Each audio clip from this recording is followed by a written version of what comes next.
João 5,30. Acharam o texto? Assim, sentados, vamos ler a palavra de Deus.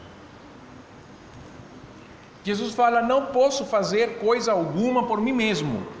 Conforme ouço, assim julgo. E o meu julgamento é justo, porque não procuro a minha vontade, mas a vontade daquele que me enviou. Senhor, obrigado por esta palavra nesta manhã. Oramos para que o Senhor fale conosco e possamos, ó Deus, aprender de Cristo. Justamente suas últimas palavras neste texto. Que aprendamos não a fazer a nossa vontade, mas a vontade do Senhor. Em nome de Jesus. Amém. Ok, a primeira parte de Jesus, quando Jesus fala do juízo, eu já falei disso o ano passado. Não foi? Foi bem no culto do dia 31. Eu falei sobre o juízo de Deus. Então eu não quero voltar nesse assunto. Eu quero focar na última parte do texto. Não procuro a minha própria vontade, e sim a daquele que me enviou. Esse assunto de Jesus não fazer a sua vontade deve ser algo que deve chamar muito a nossa atenção. Porque se Jesus, sendo Filho de Deus, sendo Deus, Ele decidiu voluntariamente, por causa do relacionamento entre Ele e o Pai, e disso também eu já falei anteriormente sobre isso, Ele teve o grande prazer em fazer a vontade do Pai. Como é que isso tem a ver conosco? E ali eu quero falar de alguns aspectos a respeito desse assunto. E a primeira questão é que Jesus nunca procurou o seu próprio bem-estar ou prazer terreno. Nunca. Nós até podemos lembrar de Lucas, e vai lá em Lucas capítulo 9, verso 58. Lucas 9, 58, quando uma pessoa falou para Jesus: eu te seguirei onde quer que fores. A resposta de Jesus foi: as raposas têm tocas, e as aves do céu têm ninhos, mas o Filho do Homem não tem onde descansar a cabeça.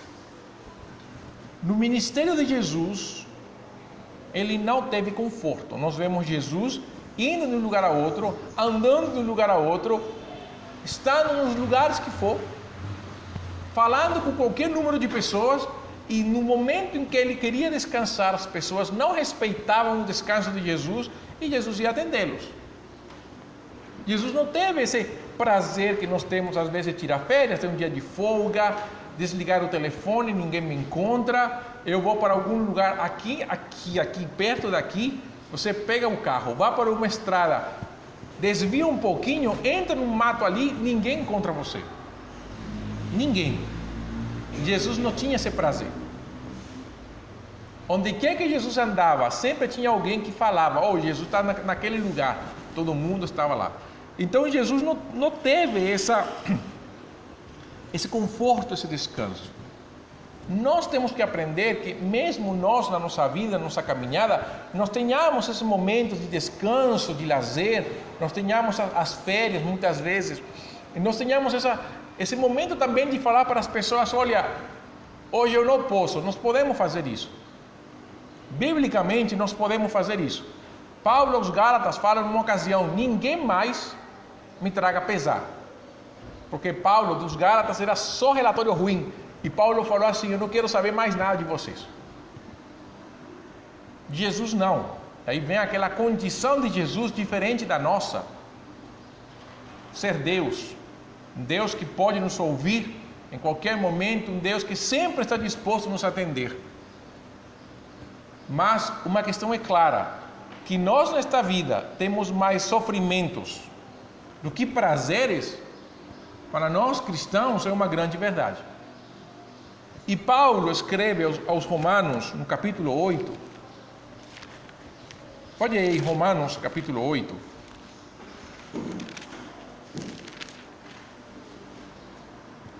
No verso 18, Paulo fala: considero que os sofrimentos do presente O sofrimento do presente. Veja que Paulo não nega o sofrimento do presente. Tem pessoas que negam o sofrimento na vida cristã. São aqueles que a pessoa está doente e fala assim: mas eu não vou falar que estou doente. E o cara está com o termômetro com 39 graus. Olha, está doente.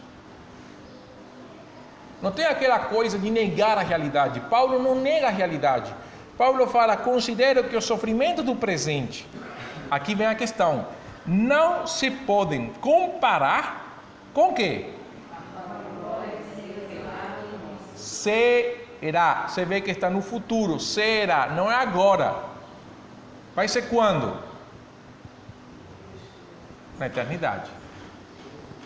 Quer dizer, nós vamos sofrer? Sim. Por isso é que a vida é a procura da felicidade? Não. Se meu propósito de vida é ser feliz, eu estou querendo ter a glória do céu aqui na terra de uma maneira errada. A vida cristã não é uma vida para ser feliz. Por isso que o mundo se frustra tanto. E por isso que o adolescente se frustra tanto. E o jovem. Porque o jovem acha que a vida é só felicidade. Até que ele começa a se frustrar. A ver que nem sempre se tem o que quer. A ver que os sonhos, os unicórnios da vida, na verdade, são meras fantasias. E aí ele se torna um adulto amargurado. E nem vamos falar quando passa o tempo e entre as decepções da juventude e as amarguras do futuro, torna um idoso que ninguém quer estar perto. A vida é uma vida de sofrimento.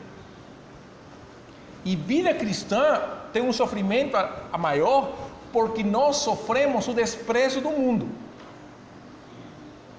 E João fala disso: se o mundo vos desprezar, está tudo de bom. Por quê? Porque assim como Jesus, nós não estamos aqui para fazer a nossa vontade. Nós não estamos aqui para cumprir os nossos sonhos. Crente não vive em função dos seus sonhos. Crente vive em função da vontade de Deus.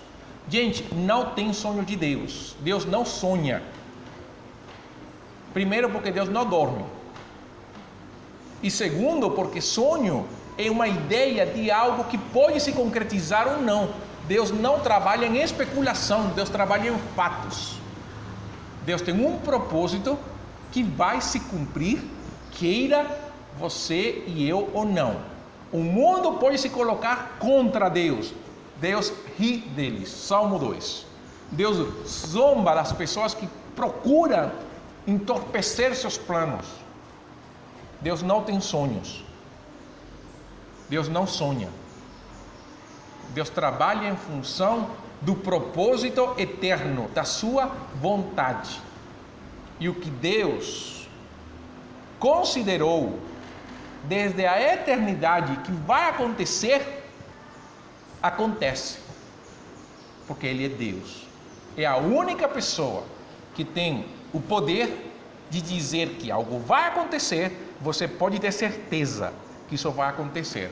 Se nós vivermos em função de sonhos, nós seremos presos das nossas emoções. Se nós confiamos na vontade soberana e absoluta de Deus, nós entendemos que a nossa vida não depende do que eu acho, do que eu sinto, ou do que eu penso. Ela vai muito além de um fundamento firme que está fora de nós, mas que é absoluto e perfeito, que é Deus. Por isso, quando nós rendemos a nossa vontade a Deus, nós estamos, por um lado, matando o nosso desejo egoísta de que o mundo gira em função de mim. Mas, por outro lado, eu estou colocando a minha âncora no lugar mais seguro, que eu sei que se o mundo se abalar, Deus ainda permanece. A grande vantagem quando nós colocamos toda a nossa confiança no Senhor. Isso me leva ao segundo aspecto, que é que Jesus sempre tentou agradar o Pai em tudo. E é isso que realmente dá sentido ao conceito de alegria. O que é alegria para nós? O que é alegria para você? Qual é esse conceito de alegria? Comumente para nós, a alegria gira em torno de quem? De nós mesmos. Não é assim? Se eu pudesse, se eu tivesse, se eu viajasse. A primeira questão que gira em torno de mim. A segunda questão são desejos que você não sabe se vão acontecer. Eu seria feliz se eu ganhasse 50 mil reais. Você vai falar assim, quem não gostaria de ganhar 50 mil reais? Só na hora do seu imposto você vai ver, não? A sua declaração de impostos, não chore. Mas quem não gostaria de ganhar mais do que tem? Se fala que o velho Rockefeller, aquele magnata dos Estados Unidos, perguntaram para ele uma vez, o quanto seria bom para você? Ele era multimilionário e ele falou o seguinte, eu gostaria de ter só mais um pouquinho. O homem é assim, insaciável. Se nós voltarmos a nossa alegria em função nossa, nunca estaremos satisfeitos. Porque nós sempre vamos querer mais um pouco. Você não vê quando você come algo gostoso, você está cheio, mas não quer mais um pouquinho? Por quê? Nós somos assim. Nós gostamos disso e mais um pouco. Mas onde Jesus colocou sua alegria? Em fazer a vontade do Pai. Ali nós encontramos satisfação plena. Ali onde nós encontramos a verdadeira essência da vida. Vá para o Salmo 40.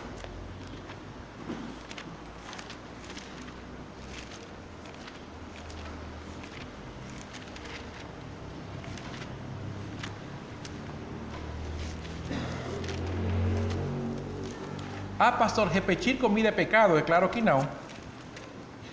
Sempre que seja com moderação.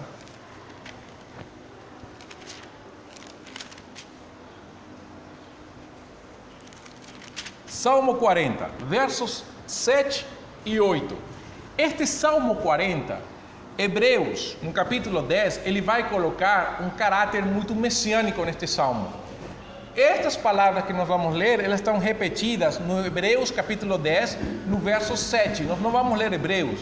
É só para você entender que o autor de Hebreus aplica este texto que nós vamos ler a Jesus. Ok? Salmo 40, 7 e 8. Então eu disse, aliás, vamos para o 6.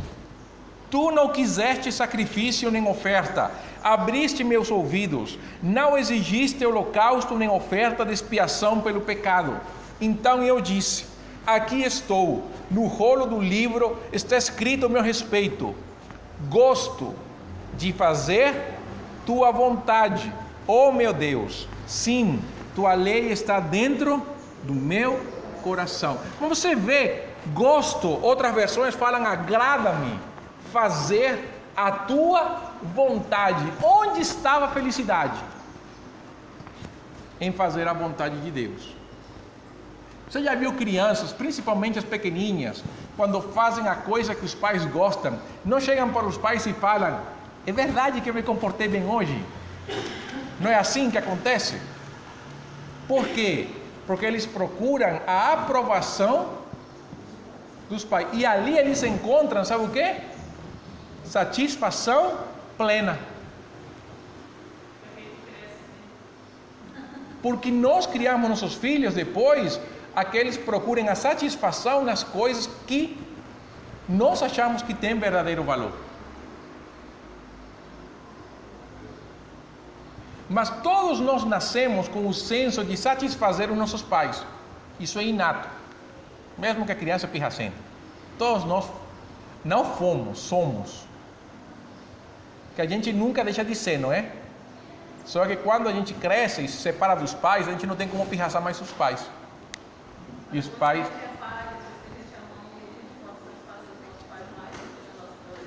Não é verdade? Mas em Jesus há um prazer dessa alegria de fazer a vontade de Deus. 1 de João 5,3, João escreve que os mandamentos de Deus não são um peso em nós. 1 de João 5,3. Quando nós vemos os mandamentos de Deus, nós não podemos sentir esse peso que nós sentimos às vezes. Nós às vezes não lemos a Bíblia e sentimos que a Bíblia parece difícil demais, dura. Sabe por quê? Porque nosso prazer, o nosso desejo não está na vontade do Pai.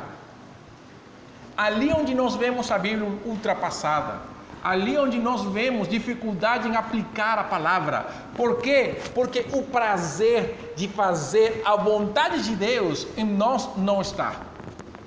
E quando não está, nós temos muita dificuldade em nos tornarmos rebeldes. Tudo, nós podemos avaliar isso no relacionamento pais e filhos. Porque o relacionamento de Jesus com o Pai é o padrão do relacionamento dentro da família de pais e filhos. Quando os filhos e os pais estão em sintonia, não há lugar para briga. Por quê? Porque há prazer no filho em fazer a vontade dos pais e há um prazer nos pais em ter comunhão com os filhos. Não é assim? Agora, o que acontece? Quando esse relacionamento é quebrado, esse olhar dos filhos para os pais, dos pais para os filhos, se torna, na verdade, um olhar de guerra. Você percebe a tensão em casa, e só no momento de falar, você vê como as facas vão viajando de um lugar a outro, tentando acertar a ferida do outro.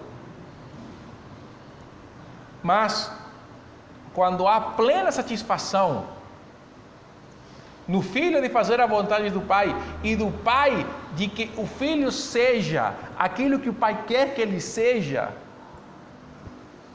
é a harmonia total.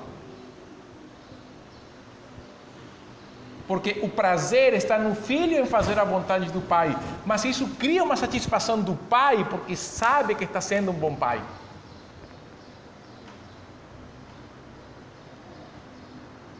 Isso também nos fala muito a respeito do nosso relacionamento com Deus como Pai.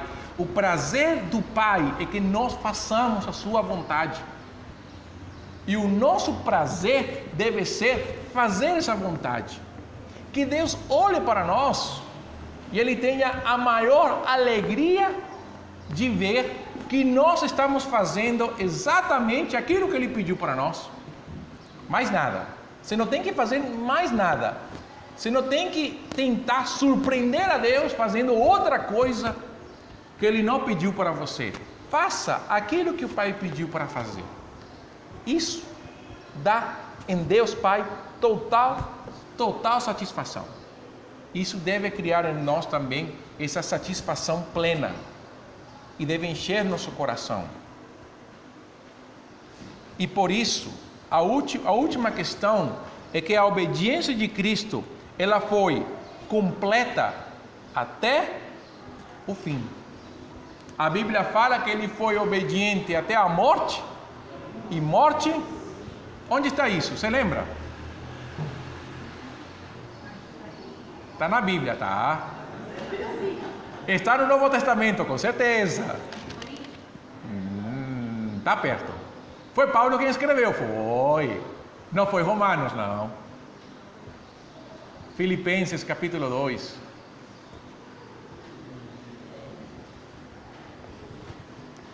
Está perto, né? Por isso que tem que ler o Novo Testamento. Mas veja a obediência de Cristo aí então em Filipenses, ia falar Filipenses, em Hebreus capítulo 5. Vá para Hebreus capítulo 5.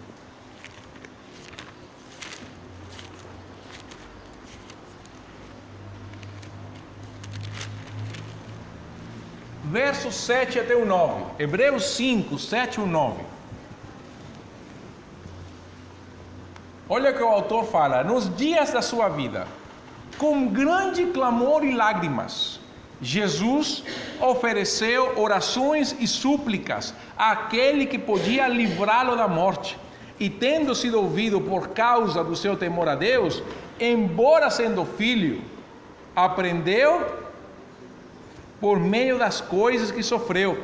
Depois de aperfeiçoado, tornou-se a fonte da salvação eterna para todos os que lhe obedecem, proclamando sumo sacerdote por Deus, segundo a ordem de Melquisedeque. Jesus, ele teve na sua humanidade a sua obediência aperfeiçoada, porque como Deus ele era perfeito, mas como homem ele teve que aprender. Aí vem aquela coisa, Jesus aprendeu a andar? Com certeza. Jesus aprendeu a comer? Absolutamente sim. Como homem ele aprendeu a vida de homem, ele aprendeu como homem a ser obediente. Por isso é que nós vemos Jesus orando. Por isso é que nós vemos Jesus suplicando. E aqui fala que até com lágrimas. Clamor do coração. Para quê? Para fazer a vontade do Pai. Lembra do Getsemane? Senhor, se quiseres, passe de mim o cálice, mas não seja feita a minha vontade, mas a tua. Então, Jesus, essa obediência que ele aprendeu na sua humanidade, serve de exemplo para nós, de encorajamento. Se o próprio Filho de Deus precisava da oração para alinhar sua vida, para não se desviar da vontade do Pai, um homem sem pecado, sem inclinação no pecado, que não tinha maneira alguma para pecar, quanto mais nós, pecadores, precisamos alinhar o nosso coração à vontade do Pai. Nós somos muito presunçosos. Nós achamos que podemos resolver as coisas do nosso jeito. Nós pensamos que nas nossas forças podemos fazer a vontade de Deus e acabamos como Pedro. Jesus falou para os discípulos: todos vocês vão se escandalizar, todos vocês vão me deixar, o Pai não vai me deixar. Aí Pedro chegou com aquela presunção do Pedro e falou: Senhor, que isso? Todos vão poder te deixar, eu não vou te deixar, estou disposto a ir até o fim, eu estou disposto até morrer. E Jesus falou: sua vida, Pedro, você vai dar por mim? Não, Pedro, o galo vai cantar, você vai me negar. E Pedro reafirma que ele não negaria Jesus. Nessa mesma noite. Bom, no dia seguinte já, porque já era já o final do dia, no comecinho do dia, na nossa conta, na conta deles, no começo do dia, no mesmo dia, Pedro nega Jesus 3 vezes. E eu acho que Lucas ou João, não lembro qual dos dois, fala que na última negação, Jesus virou seu olhar e encontrou o olhar de Pedro. Se coloque no lugar de Pedro. Suponhamos que você e eu somos Pedro. Enchemos a nossa boca de palavras de fortaleza, achando que pelo muito falar nós vamos conseguir, ao invés de depender da graça de Deus.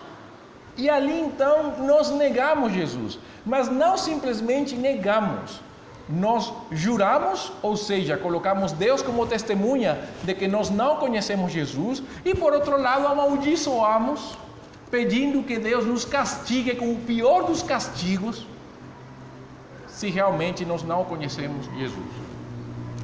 E ali vem um mestre e nos olha. Isso é o que acontece quando nós tentamos caminhar não alinhados à vontade do Pai. Quando nós tentamos fazer a vontade de Deus com as nossas próprias forças. Resumindo essa história, nós sempre vamos cair e vamos pecar e voltaremos a Deus com um coração contrito e humilhado, entendendo que somente por Ele nós conseguimos viver.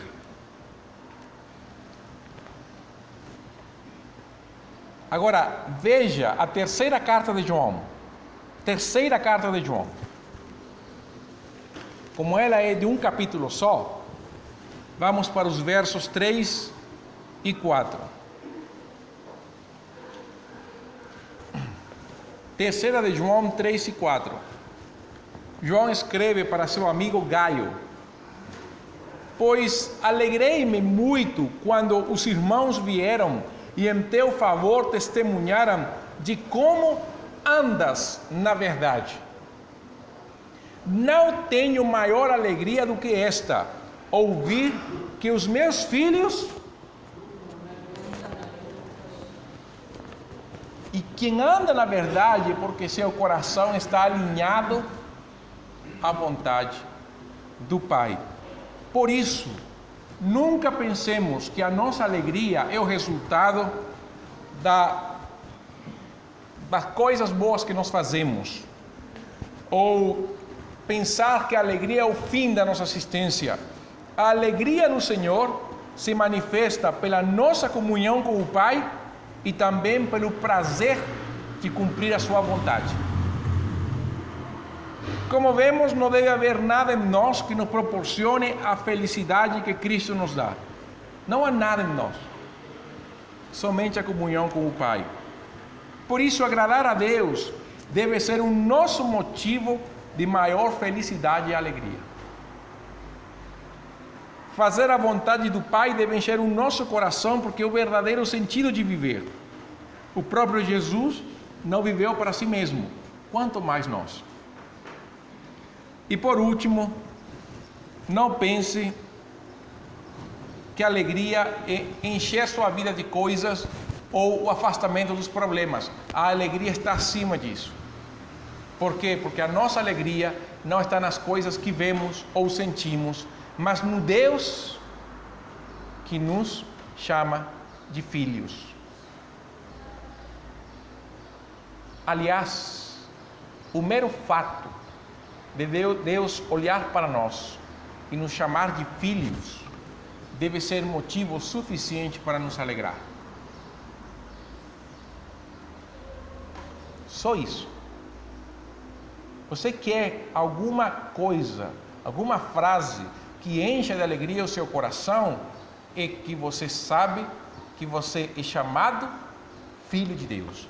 Não por alguém, não por outra pessoa, não por qualquer pessoa que poderia simplesmente dizer isso para tentar dar você uma boa vibra. Não, é uma frase falada pelo próprio Deus.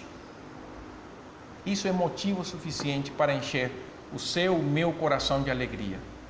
Saber que eu, mesmo sofrendo neste mundo, no dia que eu partir, eu terei uma alegria eterna, enquanto as pessoas que procuram a alegria terrena podem sofrer o tormento eterno. Aí eu pergunto, o que é melhor? Sofrer um pouco para ter uma alegria maior que não tem fim, ou procurar uma alegria pequena para sofrer um tormento eterno? É bom pensar isso, não é? Por isso que Paulo fala, os momentos de aflições que nós temos, isso é nada, é pequeno, comparado com esse peso de glória que Deus preparou para aqueles que o amam. E lembre, sofrimento, um pequeno sofrimento para Paulo era sofrer perseguição, ser apedrejado e ser declarado morto, foi sofrer naufrágio, foi passar fome, foi andar nu, foi perder todas essas comodidades que hoje nós temos, mas que ele nunca teve. E para Paulo, tudo isso, por causa do Evangelho, era motivo de alegria. É também para nós pensar, não é? Por isso, vamos alinhar nosso coração e façamos a vontade do Pai. E fazer como a oração do Pai Nosso. Assim como acontece a vontade do Pai nos céus, que assim aconteça onde? Mas iniciando onde? No nosso coração. Amém? Vamos nos colocar em pé nesta manhã. Vamos orar, agradecer a Deus por este momento.